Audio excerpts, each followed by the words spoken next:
Baik, sebelum kita memasuki ke dalam inti materi dari pembahasan materi kali ini, sebelumnya izinkan saya perkenalkan diri terlebih dahulu. Nama saya Rival Fadli Ananda dengan nomor NIM 2301018 dari kelas 3C Program Studi Sistem Telekomunikasi. Oke, jadi yang pertama ini kita harus mengenal terlebih dahulu mengenai definisi transformasi Fourier itu tersendiri. Jadi di sini definisinya adalah sebuah alat matematika yang memang sangat kuat di dalam bidang pemrosesan sinyal, dan juga sederhananya transformasi ini adalah suatu sinyal dari domain waktu atau di mana ketika kita melihat bagaimana sinyal berubah seiring waktu sehingga menjadi domain frekuensi, yaitu adalah di mana kita melihat komponen frekuensi apa saja yang dapat menyusun sinyal tersebut. Jadi di dalam transformasi Fourier ini juga bisa dikatakan sebagai suatu teknik matematika yang kita dapat gunakan untuk menganalisa sinyal atau juga fungsi di dalam domain waktunya.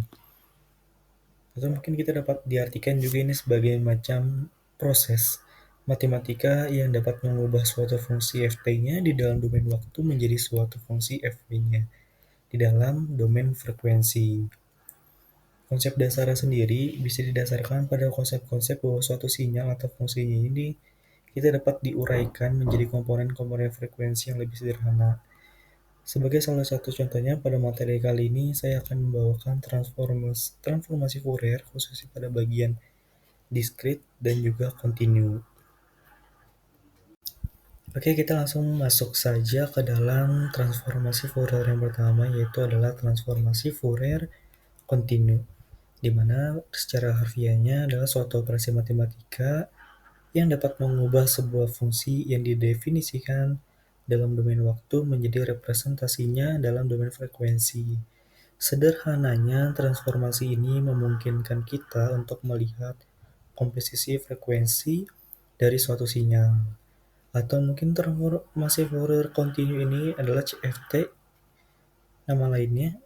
Suatu fungsi ft-nya ini di dalam domain waktu dapat berubah menjadi domain frekuensi atau fv, di mana memiliki sifat-sifat di antara lainnya. Saya akan menjelaskan yang pertama itu adalah linearitas, dengan mempertahankan sifat linearitasnya, invarian skala tidak bergantung kepada skala waktu, lalu invarian waktu tidak bergantung pada pergeseran waktu, serta dari segi simetrinya CFT ini memiliki simetri yang baik. Untuk jenis-jenisnya sendiri, ini adalah transformasi Fourier ini ada kontinu satu sisi dan juga kontinu dua sisi. Mungkin kalau dari segi pengaplikasiannya, ini tuh tergantung dari pengolahan sinyal, analisis spektrum, serta juga dari pengolahan citra, analisis tekstur, dan juga dari pengolahan datanya. Kita akan membahas juga sedikit kelebihan dan kekurangannya. Yang pertama di sini adalah kelebihannya di antara lain menganalisis sinyal kompleks dengan mudah. Kekurangannya mungkin adalah sensitif terhadap kesalahan-kesalahan data. Di sini terdapat sebuah visualisasi dari transformasi Fourier continue. Kita dapat bisa melihatnya sebagai perubahan tekanan udara terhadap domain waktunya, di mana di sini untuk jenis gelombangnya sendiri dari ketiga gelombang yang ditampilkan pada gambar di samping tampak seperti gelombang sinus. Ini adalah jenis gelombang yang paling umum dan juga sering ditemui dalam banyak fenomena suara, cahaya, dan juga listrik. Lalu pada amplitudonya, gelombang pertama ini memiliki amplitudo yang lebih rendah dibandingkan dengan dua gelombang lainnya. Amplitudo adalah ukuran seberapa jauh sih suatu gelombang itu menyimpang dari posisi kesetimbangannya. Lalu yang berikutnya ada frekuensi, di mana gelombang kedua dan juga ketiganya ini memiliki frekuensi yang lebih tinggi dibandingkan dengan gelombang yang pertama. Frekuensi ini merupakan nilai jumlah siklus lengkap yang terjadi dalam satuan waktu. Jadi di sini semakin tinggi frekuensi itu sendiri, maka semakin banyak juga gelombang yang terjadi di dalam waktu yang sama. Lalu pada fasenya, ketiga gelombang tersebut tampak memiliki fase-fase yang berbeda, di mana fase mengabarkan posisi suatu titik pada gelombang relatif terhadap titik lainnya pada gelombang yang sama. Jadi ini dapat mempengaruhi bagaimana gelombang-gelombang ini berinteraksi jika digabungkan dengan satu sama lainnya.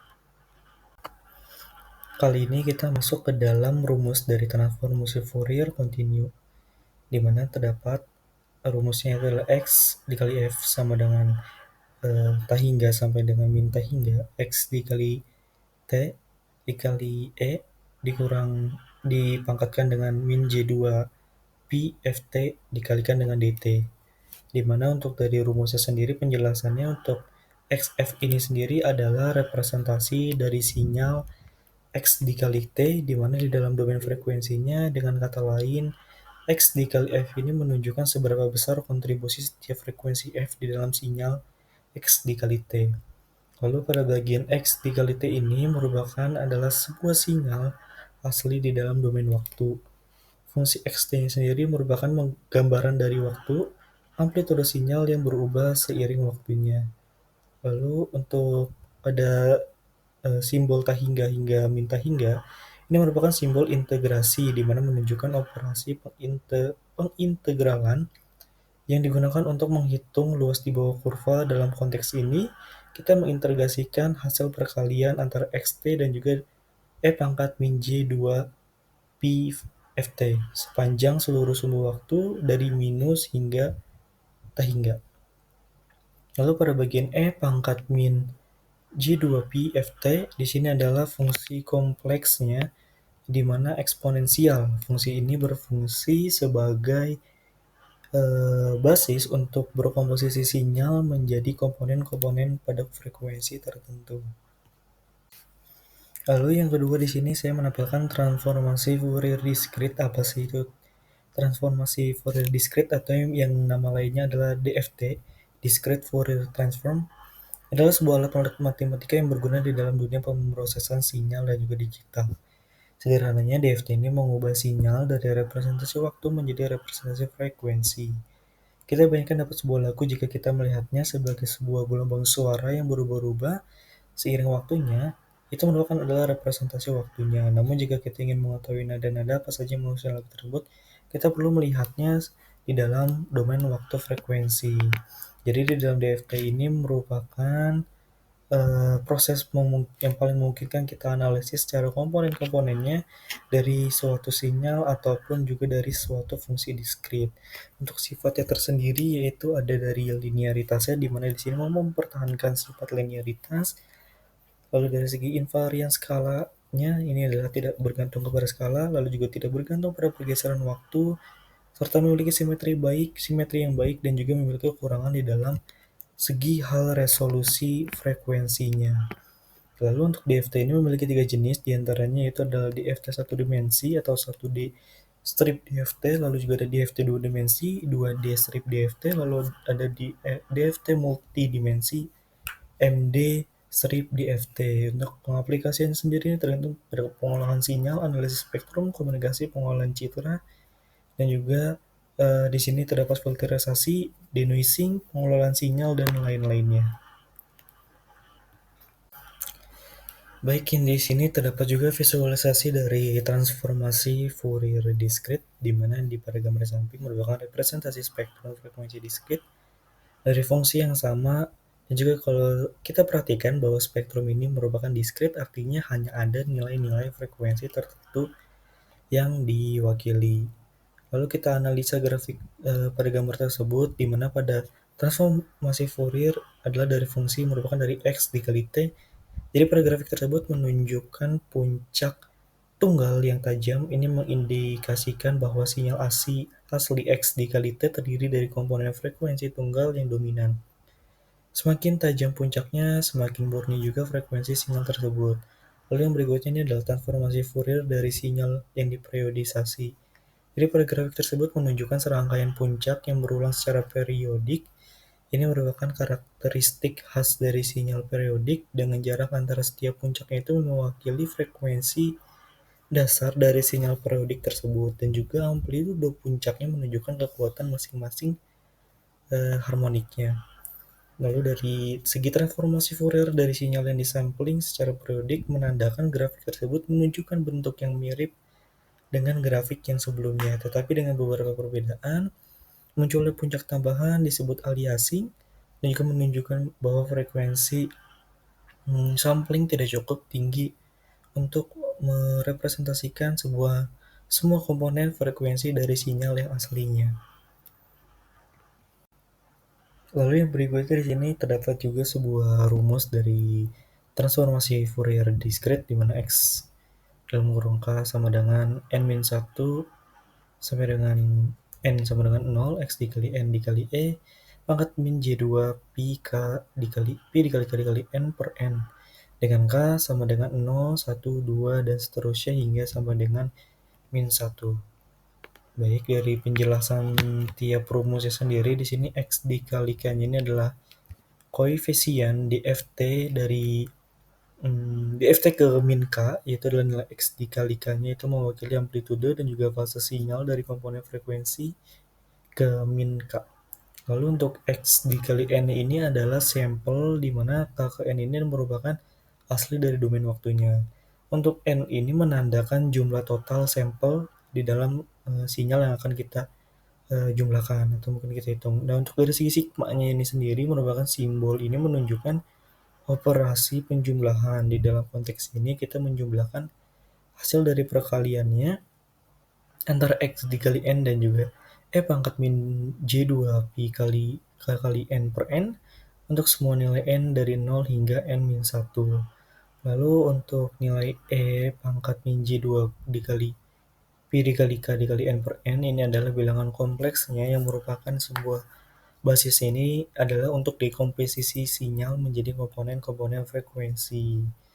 Lalu untuk interferensi fisiknya sendiri, di mana DFT pada dasarnya ini menguraikan sebuah sinyal menjadi sejumlah komponen sinus dan kosinus dengan frekuensi yang berbeda-beda. Setiap koefisien DFT X dikali K memberikan informasi tentang amplitude dan fase komponen frekuensi sinyal tersebut.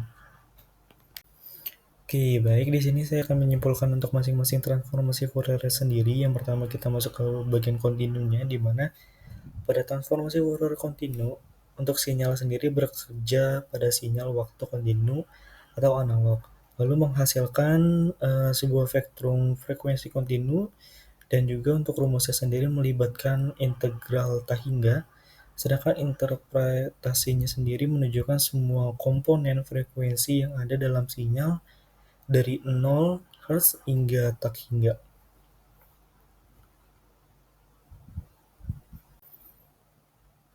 Lalu untuk yang kedua di sini adalah untuk transformasi Fourier discrete sendiri, di mana di dalam suatu sinyalnya bekerja pada sinyal waktu diskrit ataupun digital. Untuk hasilnya sendiri ini menghasilkan sebuah spektrum frekuensi diskrit. Lalu untuk rumusnya sendiri untuk melibatkan penjumlahan yang terbatas. Interpretasinya sendiri menunjukkan komponen frekuensi diskrit ini adalah yang terdapat di dalam si sinyal itu sendiri dan juga dibatasi oleh frekuensi Nyquist. Baik, itu saja penyampaian materi saya mengenai mata kuliah sinyal dan juga sistem pada materi transformasi Fourier, lebih tepatnya transformasi Fourier diskrit dan juga kontinu. Semoga apa yang saya telah jelaskan mengenai definisi, rumus, visualisasi, dan juga kesimpulan-kesimpulan yang telah saya sampaikan dapat dipahami dan juga dapat bermanfaat bagi teman-teman semua. Baik, itu saja penyampaian dari saya. Sekali lagi kurang lebihnya mohon maaf. Saya tutup. Wassalamualaikum warahmatullahi wabarakatuh.